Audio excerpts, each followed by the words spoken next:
Personne ne mérite nos louanges en ces matins, seul toi qui est au-dessus de tout. Adonai, nous te levons. Elohim, et nous t'acclamons de tout notre cœur.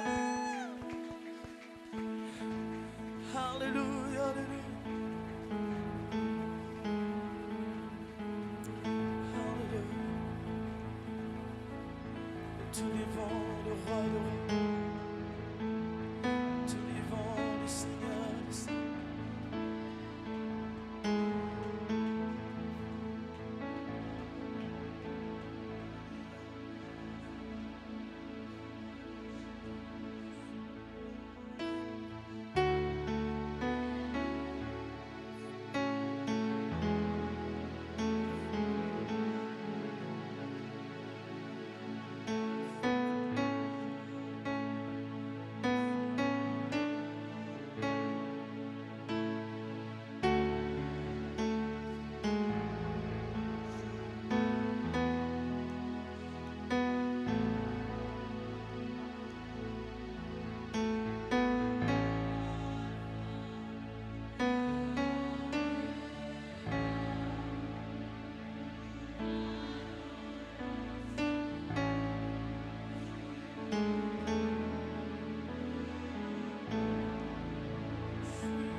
Reçois l'honneur, Reçois l'honneur et la gloire.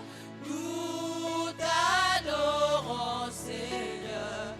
Tu es digne de louange. reçois l'honneur, Reçois l'honneur et la gloire. Nous t'adorons.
Raison pour laquelle j'ai l'acclame et je pousse des cris de joie en l'honneur de Jésus, en l'honneur du roi des rois, en l'honneur du Dieu tout-puissant, en l'honneur du Dieu capable de tout.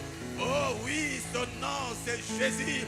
Son nom c'est Jésus, son nom c'est Jésus, le maître de l'univers, le Dieu aux possibilités illimitées, le Dieu qui rend possible l'impossible, le Dieu qui donne des enfants aux stériles, le Dieu qui bénit financièrement.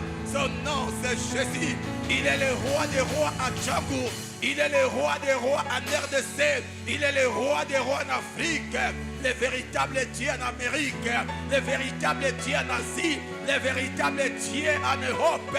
Jésus, Jésus, Jésus, Jésus, Jésus, Jésus. Merci Jésus.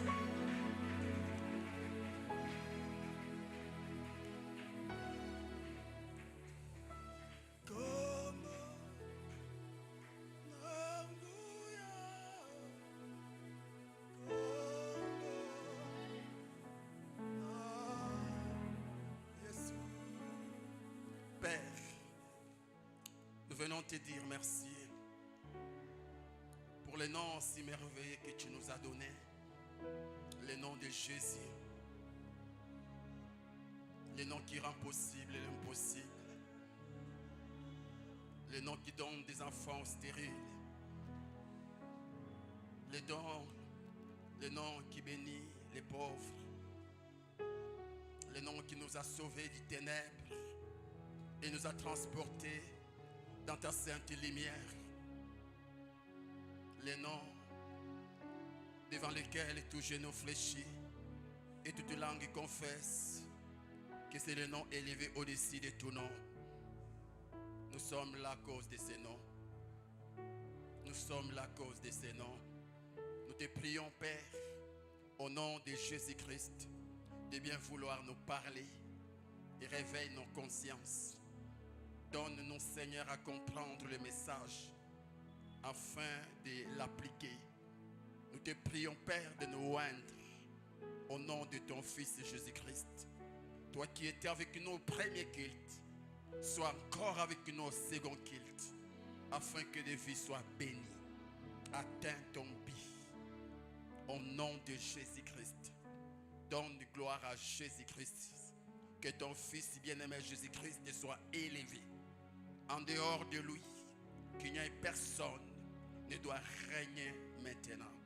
Merci de prendre le contrôle de ces lieux, de ces quartiers, de cette commune et de ces districts. Nous te bénissons, raison pour laquelle une fois encore nous t'acclamons. Et tu ne pêches pas si tu poussais des cris de joie.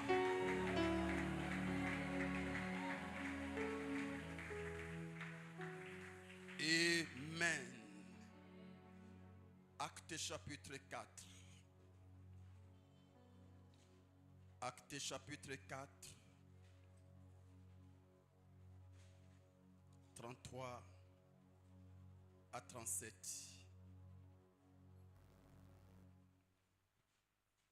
Actes chapitre 5.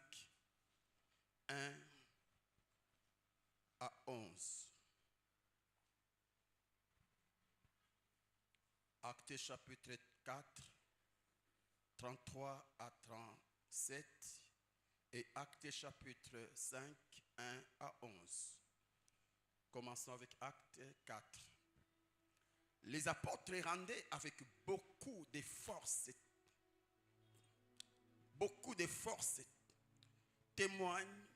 témoignage de la résurrection du Seigneur Jésus. Et une grande grâce reposait sur eux tous, car il n'y avait parmi eux aucun indigent. Tous ceux qui possédaient des champs ou des maisons les vendaient, apportaient les prix de ce qu'ils avaient vendu et les déposaient aux pieds des apôtres. Et l'on faisait des distributions à chacun selon qu'il en avait besoin.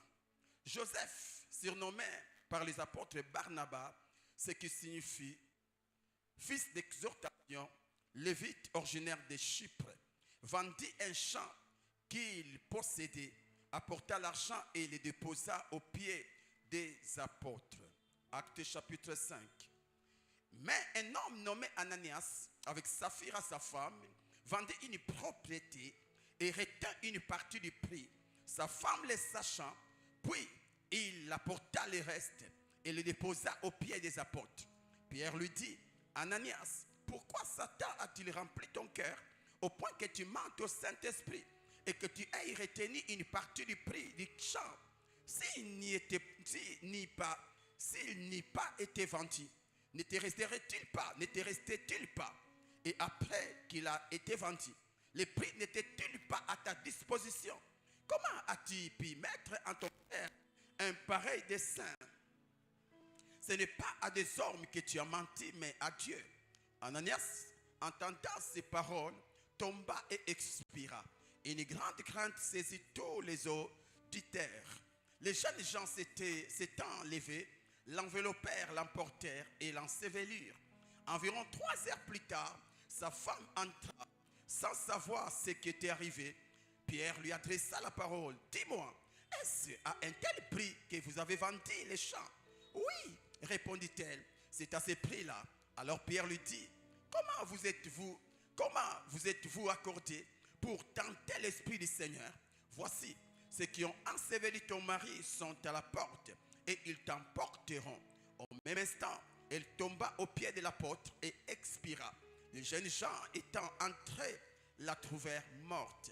Ils l'emportèrent et l'ensevelirent auprès de son mari.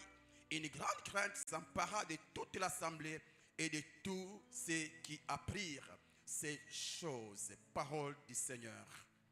Que mon Dieu vous bénisse. Rassure-toi que tu as salué ton frère, ta sœur à tes côtés. Je vous salue tous au nom précieux de Jésus-Christ. Amen.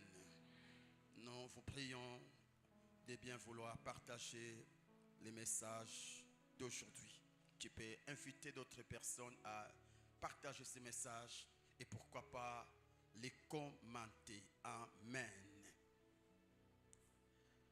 Les causes de la pauvreté dans l'Église.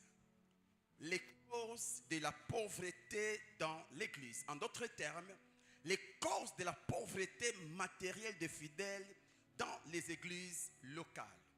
Les causes de la pauvreté matérielle des fidèles dans les églises locales. Le dimanche, nous avons cité des causes. La première, c'est l'effet de compter que sur ses efforts personnels ou sur ses relations. Parmi les causes de la pauvreté dans les milieux chrétiens, il y a l'effet de compter que sur ses efforts personnels ou sur ses relations.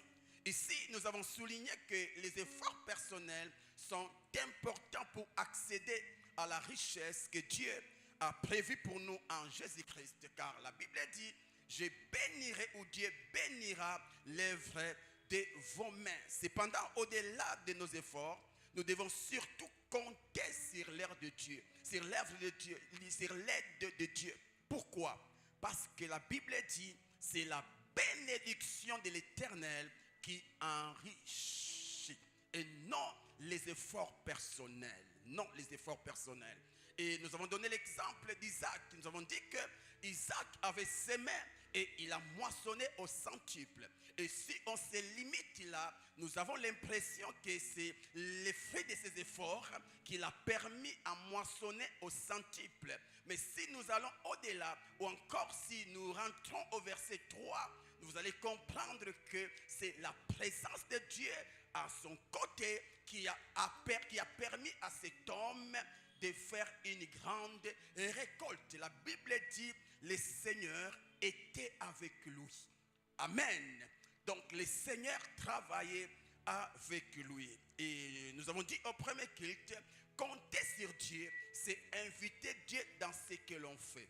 Un homme qui compte sur Dieu, au-delà de ses efforts, c'est cet homme qui invite Dieu dans son travail. Cet homme qui se dit, mais j'ai la force, mais si toi tu n'entres pas dans mon affaire, je ne réussirai pas. David avait l'onction pour remplacer Saoul. Il avait l'onction pour terrasser Goliath. Mais connaissant l'importance de l'aide de Dieu, écoutons ce qu'il dit à Goliath. Moi, toi, tu viens contre moi avec des javelins, avec des lances. Mais moi, je vais t'attaquer au nom de l'Éternel. Non, au nom de mon onction. Oui, j'ai l'onction, mais ce qui va te paralyser, ce n'est pas l'onction que je porte, mais c'est la présence de l'Éternel avec moi. Amen. Pareil aussi, mon frère, devant les Goliaths qui cherchent la destruction de ton travail, de tes affaires, tu dois les affronter, non au nom de tes capacités intellectuelles, ni encore de tes connaissances ou de tes relations. Tu dois les attaquer au nom du Dieu qui a créé le travail. J'avais dit, mes frères, Satan n'est pas content de te voir dans les bonheurs financiers.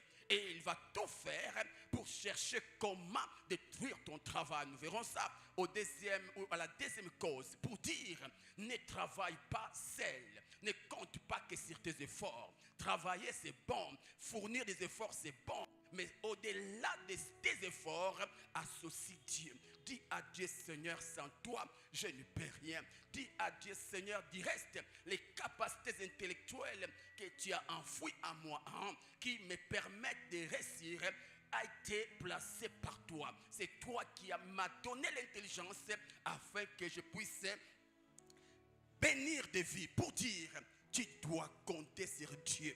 Tu dois compter sur Dieu. Nos efforts sont utiles, mais sans la faveur divine, il reste limité. Alors, comptons plus sur l'aide de Dieu que sur nos efforts. Amen. La deuxième cause, c'est que beaucoup de chrétiens négligent de prier pour leur travail. Beaucoup de chrétiens. Nous avons dit que nous sommes dans un monde où le diable et ses anges travaillent nuit et jour dans le but de voler notre argent, de détruire nos entreprises et même de les tuer.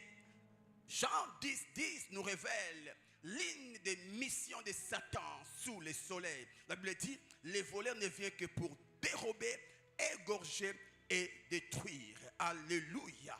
Mes frères et sœurs, Satan sait que la plus grande source de bénédiction que Dieu a donnée à l'homme en général, c'est le travail. Et parce qu'il travaille pour que l'homme ne soit pas erré, Satan va tout faire, attaquer ce que tu fais, afin que tu sois toujours malheureux. De la même manière que l'Éternel Dieu, ton Créateur, a des projets de bonheur pour toi, de la même manière aussi, Satan, ton ennemi, a des projets de malheur contre toi. Et tout ce qui peut faire ton bonheur, c'est une cible de Satan. Et parmi les cibles, il y a le travail. Satan ne peut jamais te permettre d'émerger dans ce que tu fais. C'est vrai que Satan n'est pas omniprésent comme notre Dieu, mais il a ses agents partout. Il va tout faire pour bloquer ce que tu fais, pour s'attaquer à ton travail.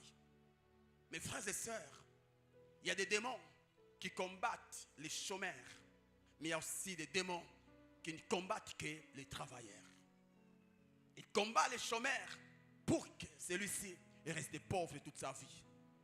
Ils combattent les travailleurs pour que celui-ci ne merge pas. Et pour ne pas leur permettre, tu dois placer un mur qui va protéger ton travail. Et c'est quoi ce mur? C'est la prière. Dis après moi la prière. Dis après moi la prière. Alors un conseil, travaille beaucoup. Prie aussi beaucoup. Travaille beaucoup. Prie aussi beaucoup. Le travail, c'est comme la main gauche. La prière, c'est comme la main droite. Je change. Le travail, c'est comme la main droite. Tu travailles, mais il y a aussi la main gauche. Prie. C'est l'association entre la main droite et la main gauche qui te donnera du succès dans ce que tu fais. Amen. Que Dieu te donne du succès dans ton travail. Que Dieu te donne du succès dans ce que tu fais. Que la promotion soit ton partage. Que le Seigneur fructifie ton travail. Sois béni au nom de Jésus. Si c'est toi, dis Amen. Si c'est toi, dis Amen. Si c'est toi, dis Amen. Aide-moi à boire l'eau, acclame le Seigneur.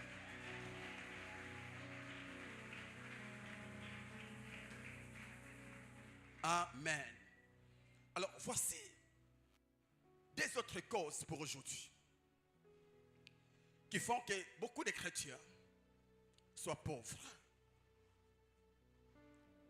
Voici la première. C'est la condition socio-économique du pays ou du milieu dans lequel se situe l'Église. C'est la condition socio-économique du pays ou du milieu dans lequel se situe l'Église.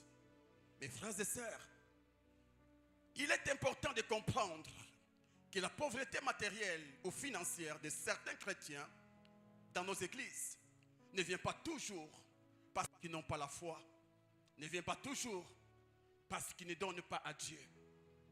Certains sont pauvres à cause des conditions socio-économiques du pays ou du quartier dans lesquels ils vivent.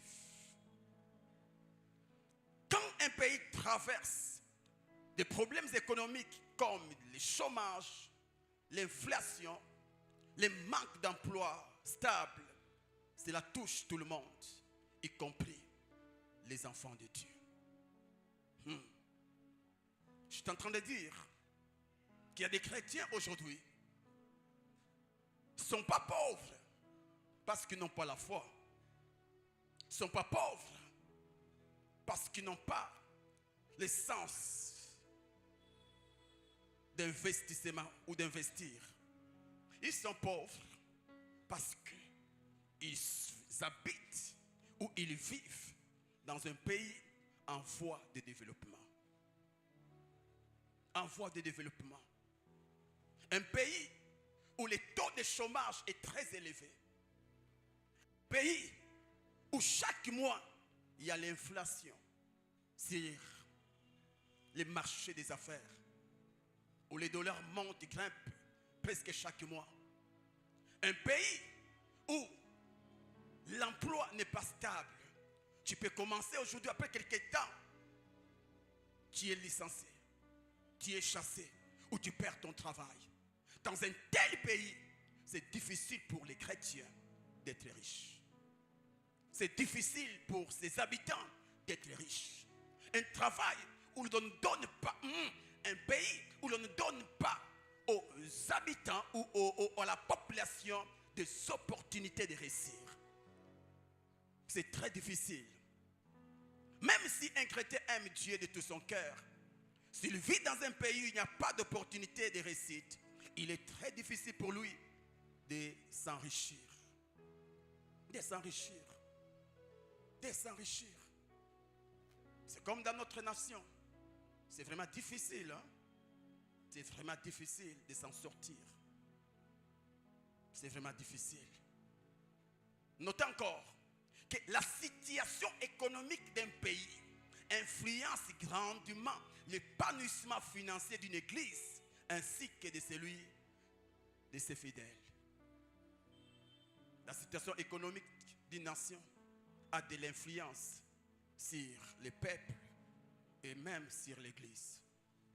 Et même sur l'église. My God. Les églises qui sont dans des pays en voie de développement ne disposent pas de même capacité financière que celles des pays développés. Pourquoi? À cause du niveau social des fidèles. C'est très difficile.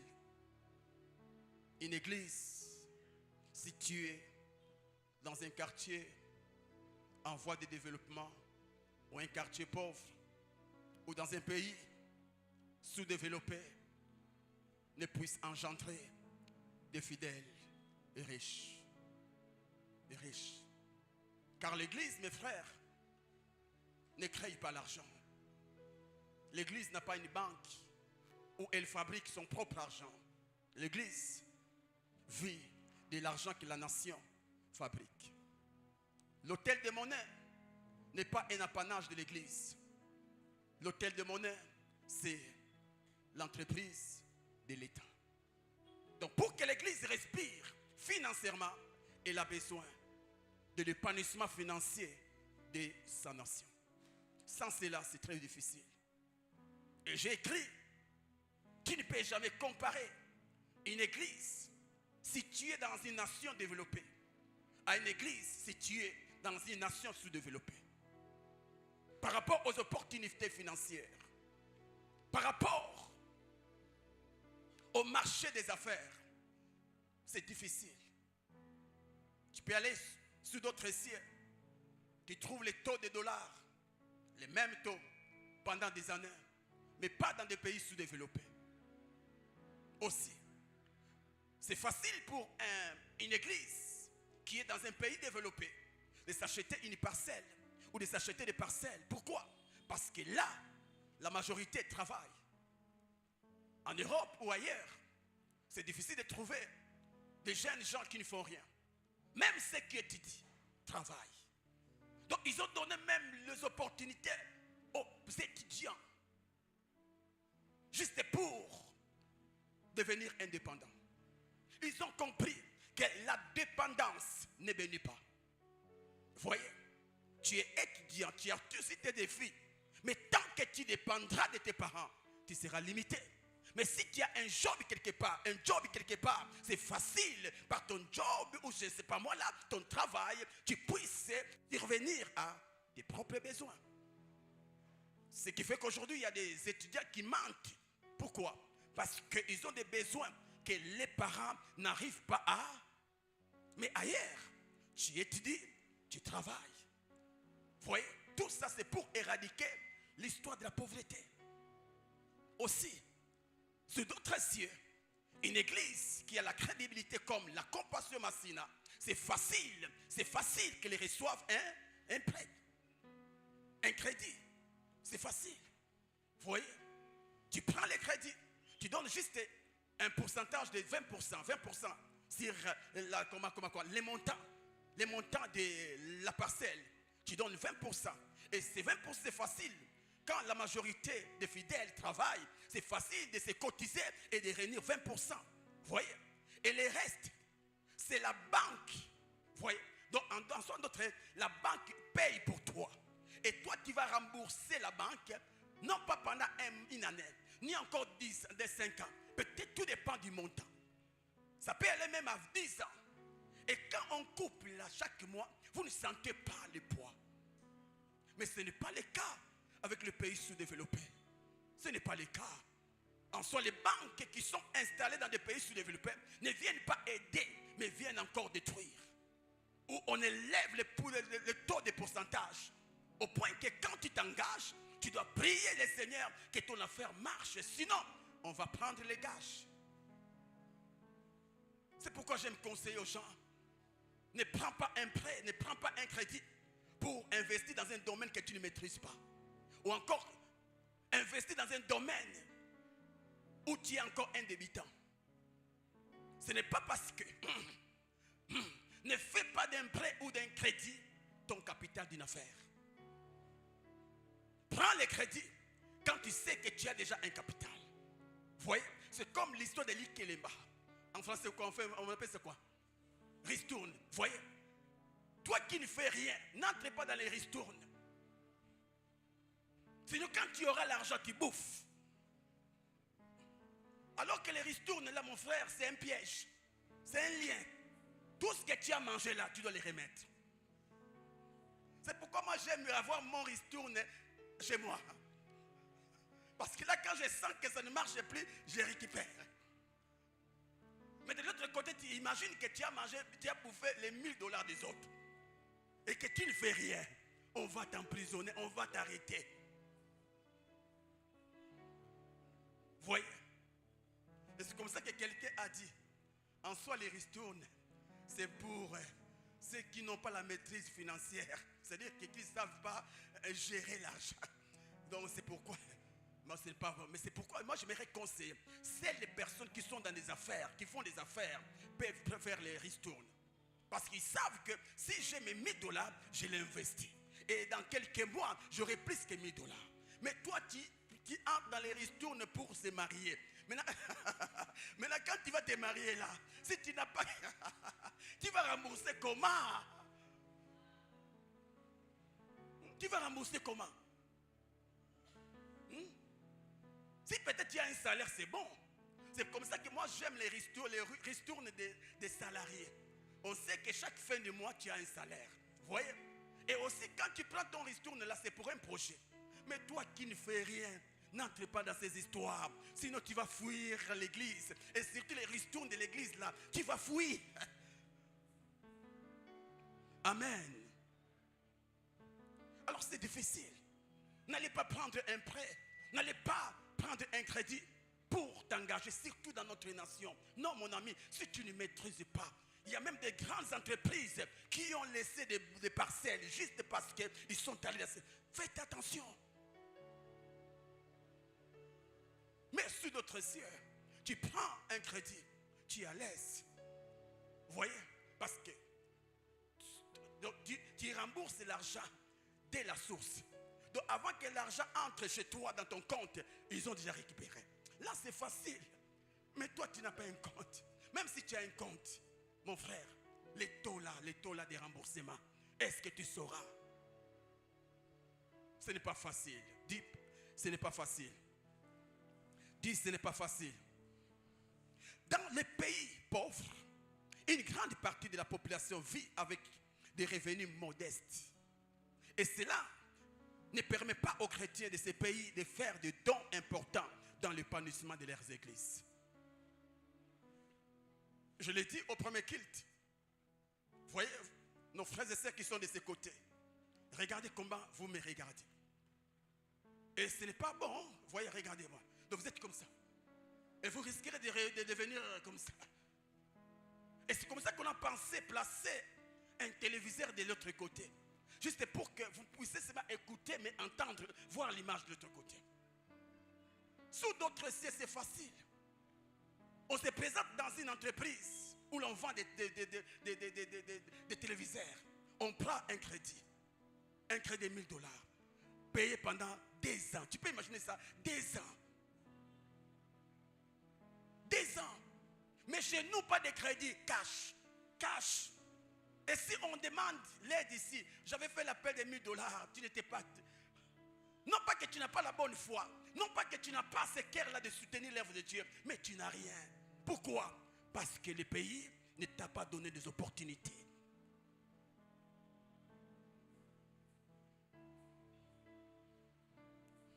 Aujourd'hui, presque toutes les églises, des grandes églises, ont des grandes caméras ici. Des écrans, pardon, j'allais dire. Des écrans. Ça fait beau. Ça fait beau.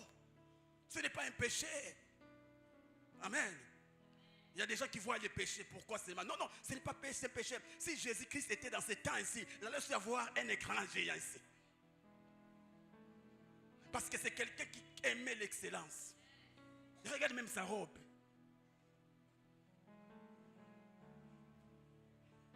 Vous voyez? Mais sous d'autres cieux, $20 000, on peut prendre un crédit. On a l'écran. Mais chez nous, $20 000, il faut combien de mois? Combien d'années? Combien d'années? Combien d'années? Ce n'est pas facile. Mais mes amis, vous savez ce nombre ici, si c'était en France, ce nombre ici, en France, vous n'allez pas avoir cette église ici. Parce que la majorité allait avoir les salaires. C'est facile. Mais chez nous, certains même m'appellent. Oh pasteur, foule, oh comme Nambongo, tu vas me tuer pour rien mon ami.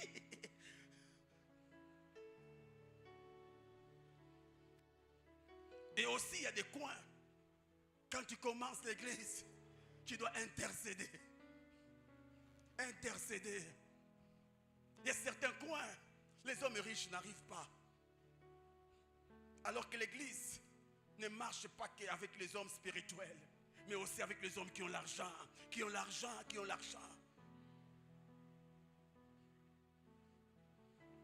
C'est pourquoi il nous faut l'argent. Regardez, même devant, il n'y a pas de parking. Quelqu'un dira non, pas de parking, je vais ailleurs. Tout ça c'est quoi?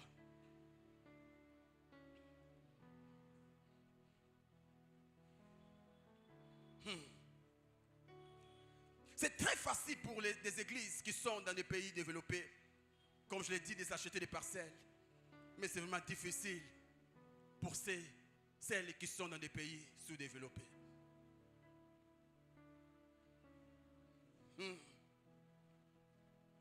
Chers chrétiens, nous qui vivons dans des pays en voie de développement, nous avons un travail à faire. Nous avons un travail à faire. Voici des travails. Le premier, nous devons prier pour nos nations. Dis après moi, prier. Prier. Écoutez. Je suis dans Jérémie 29, verset 7. La Bible dit, recherchez les biens de la ville où je vous ai mené en captivité et priez l'Éternel en sa faveur parce que votre bonheur dépend du sien. Waouh! Regarde. Rechercher. La Bible ne dit pas chercher. La Bible dit rechercher. Après avoir cherché, recherche encore. C'est-à-dire quoi? Vous devez persévérer dans la prière pour que les pays dans lesquels je vous ai mené soient bénis. Et si le pays est béni, vous aussi vous êtes bénis. Ok, regarde. À qui Dieu s'adresse? À Israël. Dans quel moment? Dans les moments de captivité. Israël quitte son pays de paix, où coule le lait et le miel, et se retrouve où? Dans Babylone, dans l'esclavage, dans les douleurs, dans la souffrance. Et c'est à ces peuples que Dieu exhorte. Vous devez prier pour les pays dans lesquels vous êtes prisonniers. Oh, regarde. Quand on prend quelqu'un, on le place dans un endroit douloureux. Ou encore, un ennemi lui attrape et lui place dans un endroit douloureux. La première réflexe, c'est quoi? Quel est la première réflexe? La haine. La haine. La vengeance. Tu vas haïr cette personne. Tu vas chercher comment t'en sortir. Et pour t'en sortir, tu dois tuer la personne. Au moment où Israël peinait, cherchait comment sortir de la prison, sortir des douleurs, sortir des captivités, c'est en ce moment-là, Dieu dit, vous devez prier. En d'autres termes, priez pour vos ennemis. Priez pour Babylone. Parce que si vous ne priez pas, c'est vous qui allez peiner. Mon Dieu. Mais Seigneur, nous souffrons. Mais Seigneur, ça ne tient pas. Oui, ça ne marche pas. Mais si vous voulez que les choses marchent un peu, vous devez intercéder en faveur de cette nation. Sinon, vous mourrez. Mon Dieu. C'est pareil aussi. Avec les nations sous-développées. Qu'est-ce qu'on constate? Il y a exode rural. Où les habitants qui sont dans des pays sous-développés quittent leur pays. Non pas pour aller investir, mais pour aller travailler, chercher la vie. Mais ceux qui sont dans des pays développés quittent leur nation. Non pas pour devenir des petits travailleurs, mais pour investir. Mon Dieu.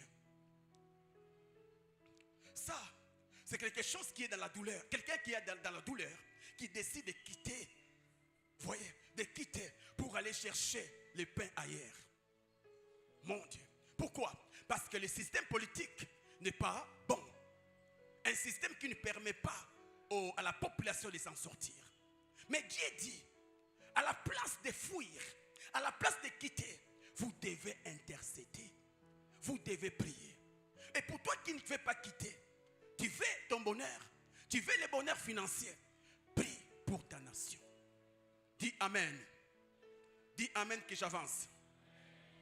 Mes frères et sœurs, je ne sais pas c'est quoi ta couleur politique. Je ne connais pas ta couleur politique. Mais ici, je ne m'adresse pas aux politiciens. Ici, je ne m'adresse pas aux gens qui sont qui sont membres d'un parti politique. Ici, je m'adresse aux chrétiens. Amen, amen. Je m'adresse aux chrétiens. Écoutez, quand nous lisons 1 Pierre chapitre 3 verset 9, écoutez la mission, l'une des missions de l'église. Ne rendez point mal pour mal ou injure pour injure. Bénissez au contraire, car c'est à cela que vous avez été appelés, afin d'hériter la bénédiction. Mon Dieu, vous savez quoi? La souffrance pousse à maudire. Quand une personne passe par des moments douloureux, il a tendance de maudire, de tout maudire. Il a tendance de tout d'insulter. Et c'est comme ça que vous verrez même, quand tu roules, quand tu es dans ta voiture, un petit faux pas, on t'insulte. Surtout l'insulte là des mamans. Même les mamans, c'est comme si c'est la meilleure insulte. Maman. En français, c'est quoi? Ta maman. Vous voyez? Qu'est-ce qui cause ça? C'est les souffrances, la douleur. Aujourd'hui, on a des chrétiens qui insultent les autorités, qui insultent des voleurs, de tout ça. Oui. Mais mon frère, c'est que tu ne sais pas. Toi là, ta bouche ne t'a pas été donnée pour insulter, ne t'a pas été donnée pour maudire. Dieu t'a donné la mission de bénir. Même quand les autorités te font souffrir, ne maudis pas. C'est la chose qui fait et qui fera que les Congos ne s'envolent pas en termes financiers et matériels. C'est la malédiction qui libère l'Église. Tant que l'Église incitera les autorités, tant que l'Église maudira, il y a même certains chrétiens qui disent mais mon frère, si on vendait ces pays, tu auras combien? D'abord, on ne maîtrise pas le nombre de Congolais. C'est juste un taux estimant. Maintenant, toi, est-ce qu'on te connaît? Alors, si maintenant on doit vendre les pays et qu'on donne à chacun ta sapa, toi, est-ce qu'on va même dire?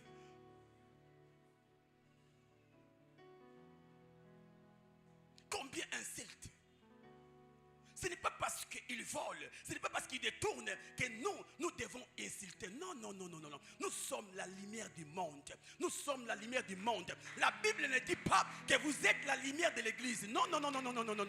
Tu viens à l'église pour recevoir la lumière et aller éclairer le monde. Mais comment toi qui es lumière, qui dois éclairer, tu commences à insulter, tu commences à maudire? Bakoufa, qui? Chrétien, mon ami, quand tu libères de telles paroles, tu es en train de t'enfoncer dans la pauvreté. Parce que tant que le pays restera pauvre, tu seras pauvre.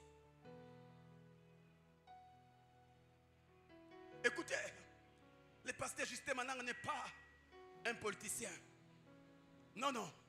Même vous qui me suivez, je ne suis pas politicien. Je ne suis ni de la majorité, ni de l'opposition. Je suis neutre.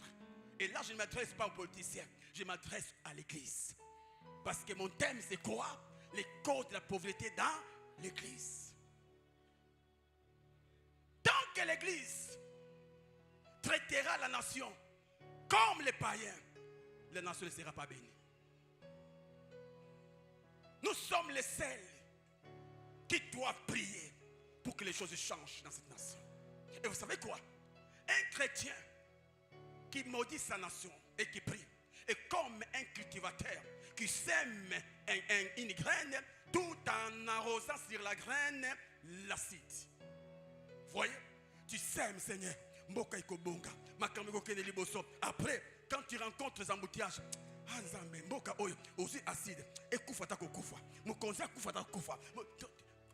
donc tu es en train de... Mon frère, c'est toi qui vas souffrir. Et vous savez bien. C'est nous qui crions crise, mais pas eux. Pour dire quoi? Nous devons prier. Raison pour laquelle l'apôtre Paul conseille à Timothée: je t'exhorte quoi?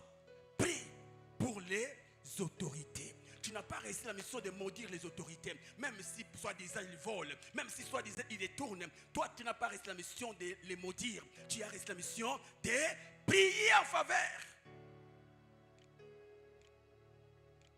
Des fois, les chrétiens, face aux problèmes, deviennent souvent plus que même, deviennent méchants plus que Satan. Deviennent méchants plus que Satan. Nous devons prier. C'est vrai que nous souffrons. C'est vrai que nous souffrons. Mais que ces souffrances ne nous conduisent pas à maudire les pays. Non, nous ne devons pas maudire les pays. C'est Dieu qui nous a donné l'or et l'argent qui est convoité de partout. C'est Dieu qui nous a donné cette richesse. Il connaît l'importance de cette richesse. Et si nous retournons auprès de lui, il nous aidera afin que la paix entre en RDC. La paix entrera en RDC, non pas parce que les États-Unis sont entrés, mais parce que Dieu, Jésus-Christ, est entré. Alors si nous maudissons le Congo, Jésus ne viendra pas. Jésus ne viendra pas. La délivrance du Congo viendra de Dieu. Mais il passera par un homme.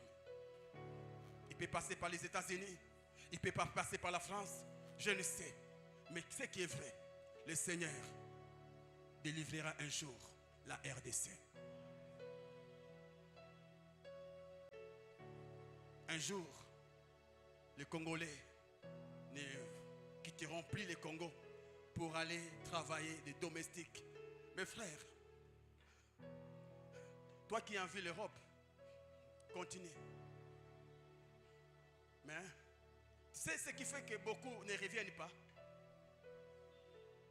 Ils ont l'envie de rentrer. Mais comment avec les embouteillages? Mais le jour où le Seigneur bénira ces pays, la majorité repartira. Ici, il y a la vie. Ici, il y a la vie. Alors nous ne devons pas maudire notre pays. Dis à ton voisin, ne maudis plus les pays. Ne maudis plus les pays. J'avais dit au premier culte, quand tu es dans ton parti politique, défends les objectifs de ton parti. Voyez, là tu es dans la tenue politicienne. Mais quand tu es devant Dieu, il y a même des chrétiens qui accusent Nzambe, Boma Bango, Nzambe, Boma Bango. Mais tu sais, des fois, non. Ah non, nos chers chrétiens. Oh Boma, est-ce que toi tu as été créé en Jésus pour tuer, bien pour sauver? La personne que tu veux tuer là, c'est une âme à gagner. L'Église ne comprend plus sa mission. Mes frères et sœurs, notre mission c'est de sauver. La Bible dit, comme le Père m'a envoyé, moi aussi je vous envoie. Faire quoi? Non pas faire des politiciens, non pas faire la politique, non pas je ne sais pas quoi. Sauver les âmes. Ne me lapide pas, mais c'est la vérité. La vengeance n'arrange rien. Laissez Dieu venger. Toi ne venge pas. Ne venge pas. Mon ami. Non. Et les chrétiens qui resteront lors de l'enlèvement à cause de ces attitudes. Tu es en train d'insulter les politiciens et Jésus-Christ revient, tu rates. Parce que ceux qui insultent ne seront pas enlevés. Quand tu sens la colère contre les autorités, contre, fléchis tes genoux. Dis à Dieu, sauve-les. Donne-nous des bons dirigeants. Sauve ces pays.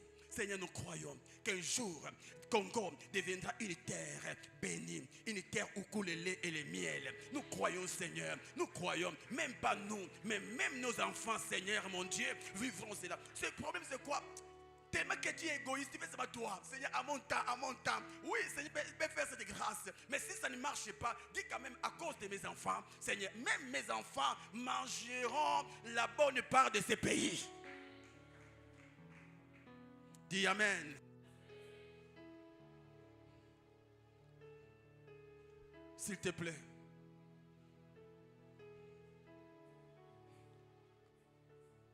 Commence à prononcer des paroles de bénédiction pour les Congos. Parle en bien de ton pays. Nous avons que ces beaux pays. C'est une grâce d'être Congolais. C'est une grâce. C'est à cause de cette grâce que le diable nous combat. Mais nous croyons qu'un jour, il sera vaincu. Les jours où Jésus décidera, tous ceux que vous voyez, tous ceux qui craignent les autres, partiront. Il y a un temps pour tout. Un temps où l'on est esclave des pharaons. Mais il y a un temps où on est libre des pharaons. L'Afrique du Sud a souffert plus que nous. Mais aujourd'hui, ils ont la paix. Nous croyons qu'un jour, nous mangerons les meilleurs fruits de ces pays. Acclame le Seigneur.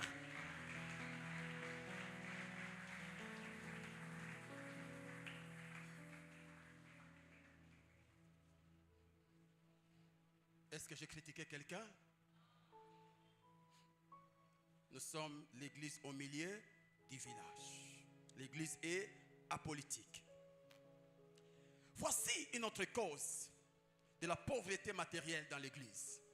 Une cause souvent négligée chez les chrétiens. Une cause souvent négligée chez les chrétiens. La voici. C'est le non-respect des vœux et d'engagement financier ou matériel pris devant Dieu. L'une des causes de la malédiction, de la pauvreté dans nos églises, c'est le non-respect des vœux, des engagements financiers ou matériels que nous prenons devant Dieu. Beaucoup de chrétiens font des vœux ou prennent des engagements financiers pendant leurs moments de prière ou pendant les appels de fonds. Mais certains oublient d'honorer leurs engagements et d'autres négligent. Mais ceux qui ne savent pas, l'engagement que tu fais ou l'engagement que tu prends, bien sûr, bibliquement, c'est un acte volontaire. Parce que c'est volontairement qu'on prend un engagement. Ce n'est pas Dieu qui vient t'imposer. Quand Dieu t'impose, ce n'est plus un vœu. Mais quand toi-même tu t'imposes, tu dis que si tu me donnes un fils, je vais te les donner. Je vais te les sacrifier. Je vais te les consacrer. Là, ce n'est pas quelque chose que Dieu t'a imposé. Mais c'est ton propre vouloir, ton consentement. Là, c'est un vœu. Vous voyez?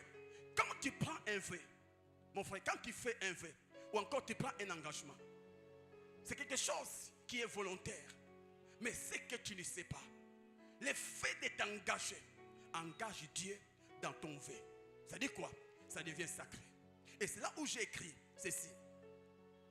Dans la Bible, un vœu est un acte volontaire, mais il devient sacré dès qu'il est prononcé.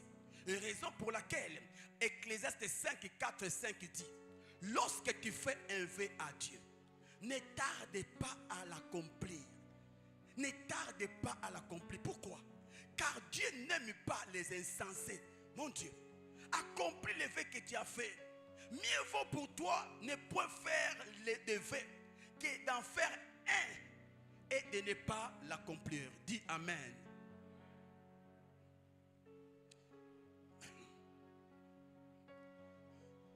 Quand tu fais un vœu, sache-le que ton vœu a engagé Dieu.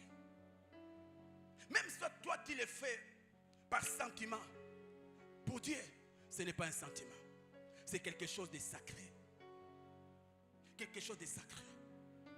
Et Ecclésiaste dit, une fois que tu fais ton vœu, une fois que tu prends l'engagement, hâte-toi de l'accomplir. Si tu ne le fais pas, pour Dieu, tu es un insensé. Et c'est qui un insensé? C'est celui qui manque de sagesse spirituelle ou qui agit sans réfléchir aux conséquences de ses actes. Quand tu prends un engagement, mon frère, n'oublie pas que l'engagement que tu as pris, c'est une promesse. Nous avons l'exemple d'Anne. Pendant ces moments de prière, cette femme a dit à Dieu: si tu me donnes un fils, je vais te le donner. Si tu me donnes ces îles, je vais te le donner. Ça, c'est une promesse qu'il a faite à Dieu. Et Dieu, par son amour, il a exaucé. Vous voyez, il a exaucé. Une promesse. Et quand Dieu a exaucé, à son tour, il a fait sa part. C'est quoi? Il a donné Samuel. Parce que c'est une promesse. Mais si tu ne donnes pas d'office, tu as brisé la promesse. Et ceux qui brisent les promesses sont taxés des infidèles. Et vous savez quoi mes frères? Quand tu sèmes l'infidélité, que tu le veux ou pas, tu finiras par moissonner l'infidélité. Aussi, comme tu es là, il y a des promesses que Dieu t'a faites. Vous voyez, tu as reçu des promesses de la part de Dieu. Et parmi ces promesses, il y a 2 Corinthiens 8, verset 9, qui dit: vous connaissez la grâce de notre Seigneur Jésus-Christ. Des riches qu'il était, il s'est fait pauvre, afin que par sa pauvreté, tu deviens riche. Donc Dieu m'a promis une richesse. En d'autres termes, il y a déjà une richesse pour moi en Christ. Mais au moment opportun, Dieu par sa fidélité matérialisera quoi? Cette richesse. Vous voyez? Alors, si toi tu n'es pas fidèle dans ton engagement, rassure-toi que Dieu aussi ne sera pas fidèle dans son engagement envers toi. Parce que ce qu'un homme aura semé, il les moissonnera. Mais si tu es fidèle, crois-moi, tôt ou tard, tu finiras par moissonner le fruit de ta fidélité. Mieux vaut ne pas faire un vœu ou prendre un engagement que de le faire pour ne pas l'accomplir.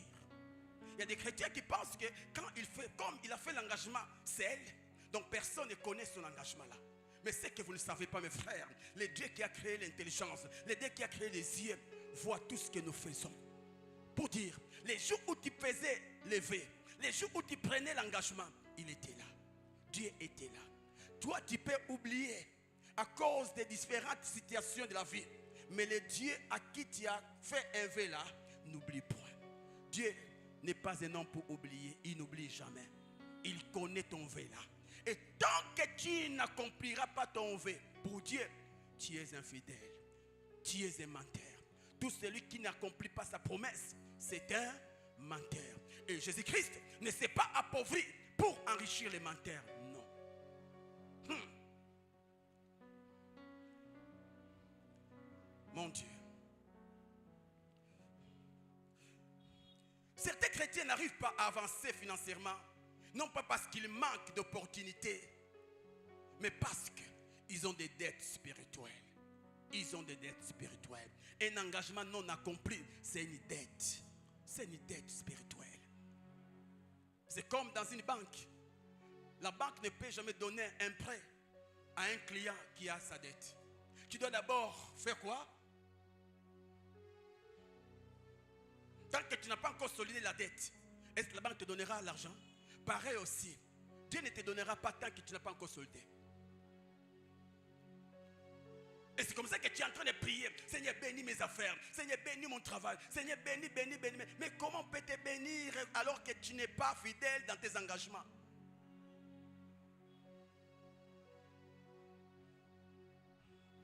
N'est-ce pas qu'un jour dans tes prières, tu as fait une promesse à Dieu? Tu as dit à Dieu, Seigneur, si tu m'exauces, je ferai ceci, je ferai cela pour toi, je ferai ceci pour mon pasteur, je ferai ceci pour mon frère, je ferai ceci. Et quand Dieu t'a béni, tu as oublié. Est-ce que, depuis que Dieu t'a exaucé, as-tu tenu ta parole ou non? Depuis que Dieu t'a béni, as-tu accompli ton vœu ou pas encore?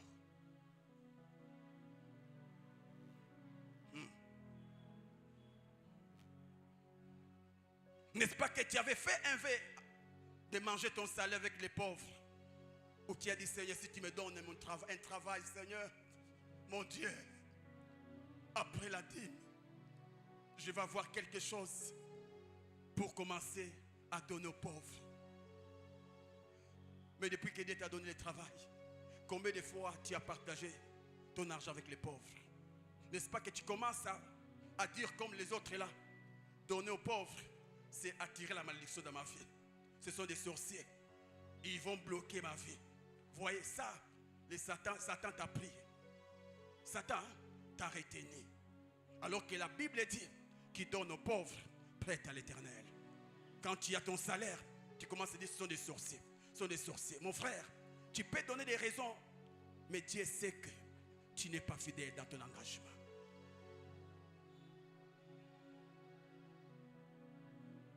Il y a certains, on a fait l'appel ici, qui vont commencer à soutenir les loyers de l'église pour $100, $50, $10. Tu as dit ça. Moi, tu es venu devant. Mais tu as payé qu'un mois. Le reste des mois, tu ne payes pas. Tu ne payes plus. Et il y a même certains, ils se sont retirés du groupe des partenaires financiers. Oui, tu as retiré ton nom, mais pas ton engagement. Ton engagement est toujours là. C'est pourquoi la Bible conseille, ne te précipite pas de prendre des engagements. Ne te précipite pas. Il faut réfléchir.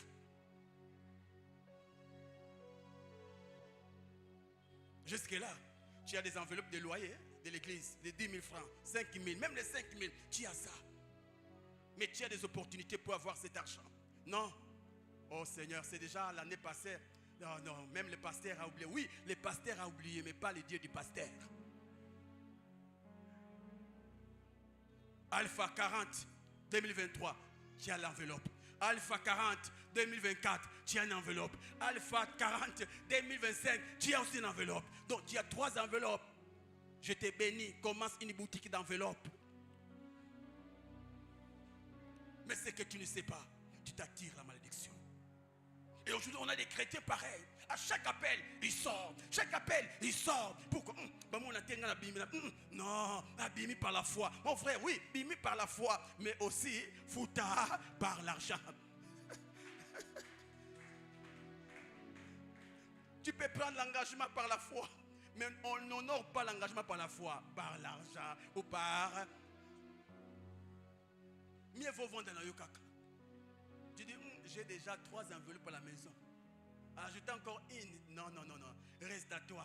Je reste. Tu dois d'abord chercher comment arranger avec les 3 enveloppes là. D'amasser. Tu amasses jusqu'à avoir un carton des enveloppes. Et certains même commencent à changer. C'était achat parcelle. Toi maintenant tu prends l'enveloppe, tu mets l'offrande de l'église. Tu viens avec tes faces. Oui. Tu as changé d'enveloppe mais pas l'engagement. Tu es là. Il y a d'autres, ils ont pris d'engagement. Je vais commencer à donner l'eau, l'argent de l'eau à l'église. Moi, les enveloppes, moi, les papiers mouchoirs. Tu as commencé un mois, 2 mois après. Tu es parti. Pourquoi? Mpiaka Mikolo. Mais là, quand tu avais pris l'engagement, tu ne savais pas que l'Mpiaka. Et c'est là où j'ai conseillé au premier culte. Quand tu prends un engagement, tu es sûr d'accomplir ton engagement. Rassure-toi aussi que Satan est sûr de te combattre. Parce que Satan sait que l'une des sources de bénédiction, il y a l'engagement ou encore soutenir l'œuvre de Dieu ou aider les pauvres. Et Satan va tout faire pour chercher comment bloquer ton entreprise, bloquer tes affaires, combattre ton travail contre sa sécheresse, juste pour te pousser à renoncer à l'engagement. Et quand tu renonces aux amis, c'est pourquoi quand tu prends l'engagement, décide, dis à Dieu, voici la sagesse. Tu prends l'engagement de $100. Et la semaine, comme mon bimi, ma paie sur $100. Mon frère, quand on a limité, pas tu as une enveloppe. Oh, il y a des kende. Dis-moi, na copé sa sima. Mais ekende nano. Maintenant, quand toi tu prends achat parcelle, est-ce que c'est aujourd'hui qu'on va acheter la parcelle? $300 000, mais c'est pas aujourd'hui. Ok, donc je peux d'abord manger. Et puis on verra un jour. Mon frère, aux hommes parce qu'il y avait une échéance de 3 mois. Toi, tu as déjà dépassé 3 mois et tu penses que Dieu est là en train de t'attendre. Il y a la pauvreté. Non. Tu as manifesté l'infidélité. C'est pourquoi la Bible dit, ne tarde pas à accomplir ton vœu. Ne tarde pas. Tu avais pris l'engagement à chaque parcelle. Tu vois, la semaine Dieu t'a béni, non? Non, l'engagement, comment ça? Tchango pour Christ le dimanche. Tu vois, la semaine, n'est-ce pas que tu as reçu l'argent? Mais est-ce que tu es venu avec l'enveloppe? Non. Tu dis, il y a encore une semaine. Et dans une semaine là, tu auras encore des problèmes. Après, je vais donner pendant l'activité, jusqu'à ne pas donner. Je termine.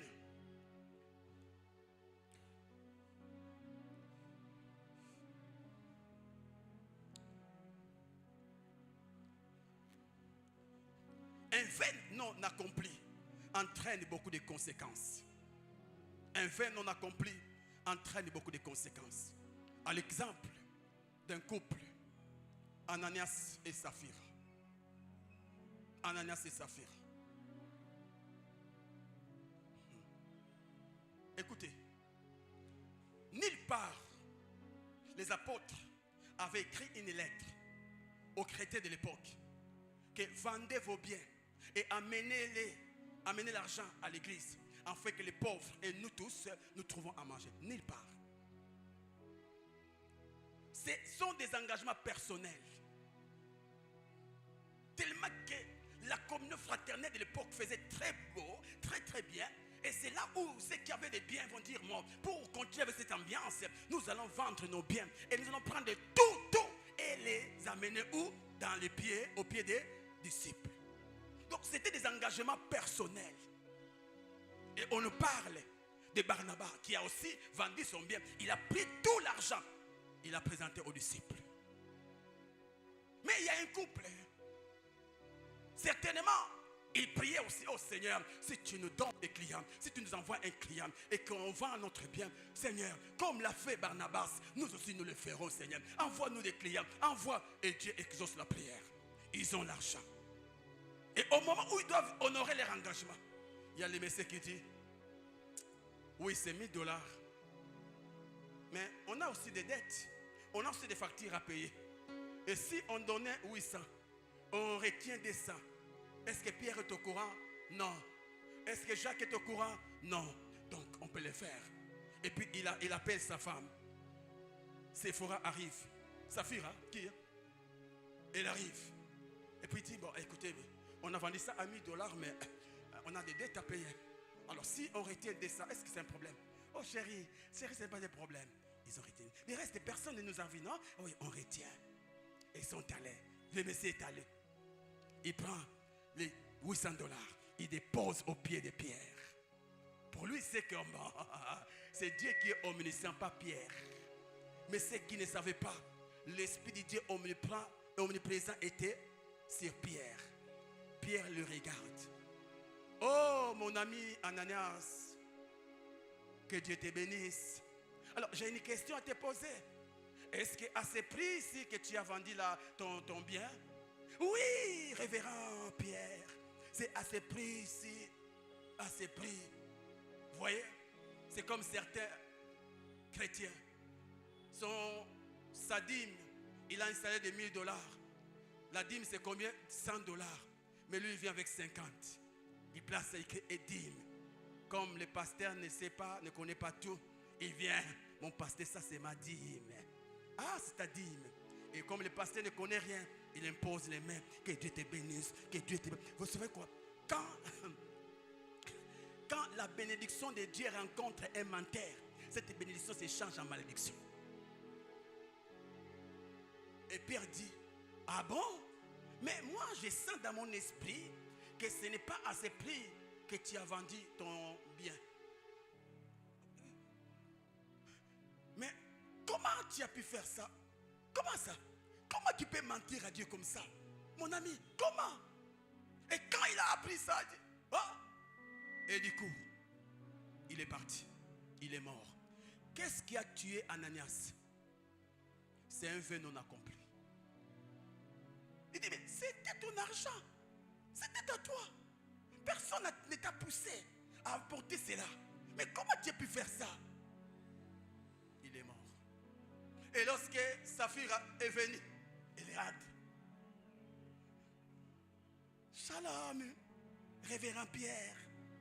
Shalom. Et Pierre intercède. Peut-être elle sera quand même, elle va craindre Dieu. Les copains, nakati ya famille, nakati ya couple. Ceux qui sont pour la lifelo, mutumutwa qui ne lifelo yemoko. Mais ceux qui sont pour la gloire du Seigneur, les copains. Je ne peux jamais me dire avec Maman Divine pour un mensonge. De la même manière que les salaires est individuel. Na domaine wana. Et kosa yomoko ngana kokosa te. Et la femme pensait être devant un Pierre pêcheur de poissons. Mais ce qu'elle ne savait pas, un Pierre rempli du Saint-Esprit. Oui, c'est à ce prix-là qu'on a vendu les biens. Ah, même toi, la prophétesse Saphira, même toi, comment vous avez comploté contre le Saint-Esprit? Pourquoi ça? Et regarde, les jeunes qui ont transporté ton mari, il est mort. Toi aussi. Quand seulement elle a appris que son mari est mort, bah, elle aussi, elle est morte. Un couple est parti de la terre à cause d'un vœu non accompli. Alors regarde, la partie là qu'ils avaient retenue là, qui a mangé ça après leur mort? Qui l'a mangé? Pas bon bien go, hein? Malgré que tant que déposer, tu as zongi lango, potolia. Mais l'autre va y quitter, va que ça, va que libérer.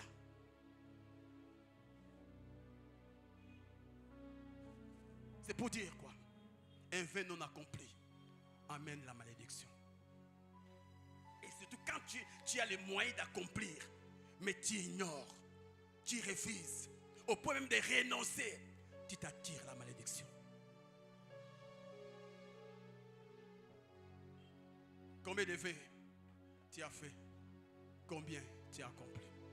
Il y a certains même, vous avez fait les vœux de travailler à l'église, à la salubrité, mais aujourd'hui, tu ne travailles plus.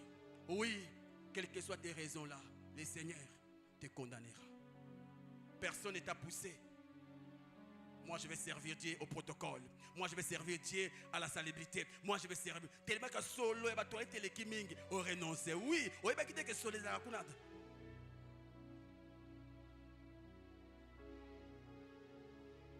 Moi, je vais commencer à prier 5 heures du matin. Tu commences à dormir jusqu'à 9 heures. Moi, là, vraiment, je vais commencer à prier pour mon pasteur. Est-ce qu'il est fait? Mon pasteur, ton carburant là, c'est moi. Hein? Tu es parti. Après, Mampia Kamikolo. Bon, on a tenu cause d'engagement.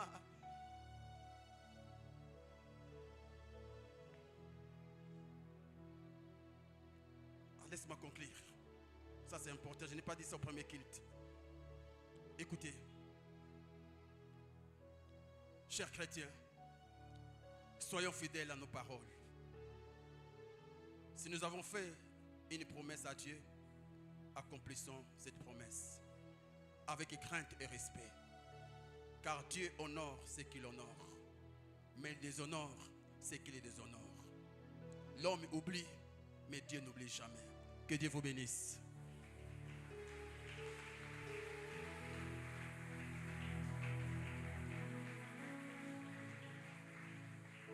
Wapi tokende lisusu wapi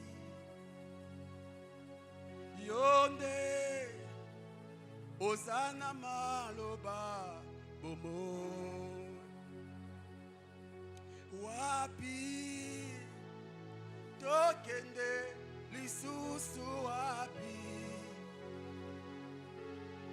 yonde Osana maloba bomo.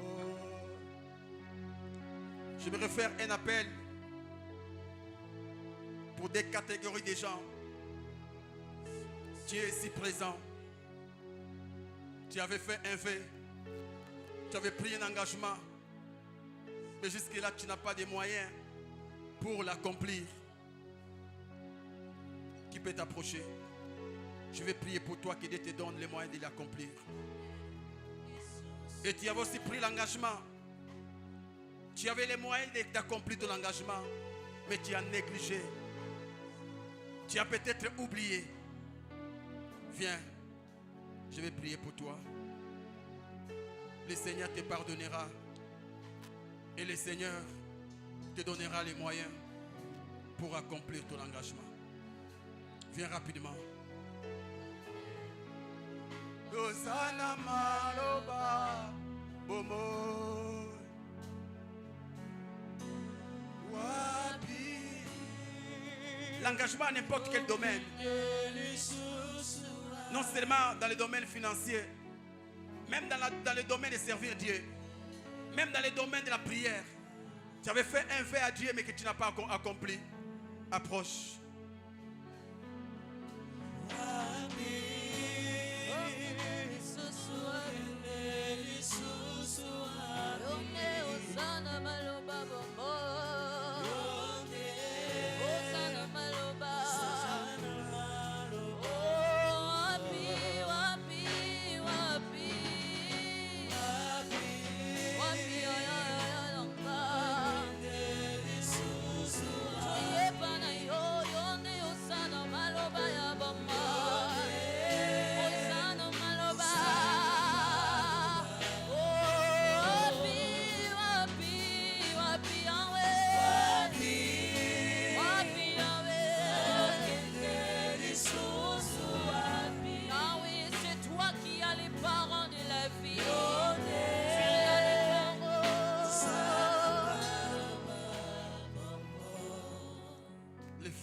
soyez là devant me convainc de vous dire que le Seigneur vous a déjà pardonné. Mais un conseil, hâtez d'accomplir vos engagements. Le Seigneur va vous bénir. Le Seigneur va vous donner des moyens pour accomplir vos engagements. Hâtez de le faire. Hâtez. Père, je te bénis pour ces messages. En voici les fruits. Je te prie, mon Dieu, de les pardonner. Ils t'ont brisé, ils ont été infidèles. Mais je te prie, Seigneur, de les pardonner. Accepte, Seigneur, de revenir sur tes engagements pour les bénir. Donne à chacun les moyens de réaliser ses engagements. Je te prie, mon Dieu. Je te prie, mon Dieu. Donne le temps, donne la force de revenir à son poste dans le service de Dieu. Seigneur, je te prie, mon Dieu, au nom de Jésus, que mon Dieu vous donne les moyens d'accomplir vos engagements. Que mon Dieu vous donne le temps de rentrer dans les services de Dieu. Que mon Dieu vous donne les capacités. Soyez bénis, soyez bénis, soyez bénis au nom de Jésus. Amen. Que Dieu vous bénisse.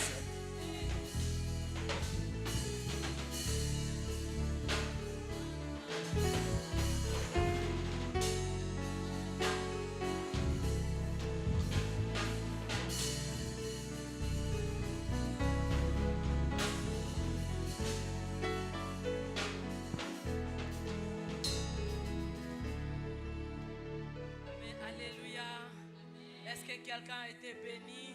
Est-ce que le message t'a béni? Tu acclames le Seigneur, tu pousses les cris de joie. Amen, amen. Merci beaucoup, papa, pour ces enseignements qui nous ont énormément bénis. Nous croyons que le Seigneur est sur le point de nous enrichir, raison pour laquelle il permet que nous puissions connaître ces choses, que nous puissions nous acquitter de nos vœux non accomplis, afin qu'il puisse déverser ses bénédictions sur nos vies. Sans plus tarder, nous allons offrir à l'Éternel.